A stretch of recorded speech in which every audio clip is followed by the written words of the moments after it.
আজ আমি তোমাদের সাথে আমার এই মহাষষ্ঠী লুকটি শেয়ার করব, আর তার সাথে জানবো মায়ের বোধন এবং অকাল বোধনের গল্প। পুরাণ মতে সূর্যের উত্তরায়ণ হচ্ছে দেবতাদের দিন। উত্তরায়ণের অর্থ হলো বিষুবরেখা থেকে সূর্যের ক্রমশ উত্তরে গমন। সূর্যের এই গমনে প্রায় সময় লাগে 6 মাস। এই 6 মাস দেবতারা জাগ্রত থাকে।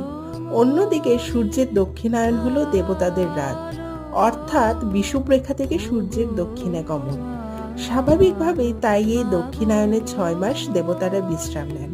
যেহেতু শরৎকাল দক্ষিণায়নের সময়, অর্থাৎ দেবতাদের বিশ্রামকাল। পৌরাণিক কাহিনী অনুসারে রাবণের সঙ্গে যুদ্ধের আগে দেবী দুর্গার আরাধনা করেছিলেন ভগবান শ্রী রামচন্দ্র। সেটি ছিল অকাল বোধন। ভগবান শ্রী রামচন্দ্র শরৎকালে দেবীর পুজো করেন, অর্থাৎ অকালে দেবীর বোধন হয়। শরৎকালের এই বোধনই আমাদের সবার কাছে অকাল বোধন নামে পরিচিত।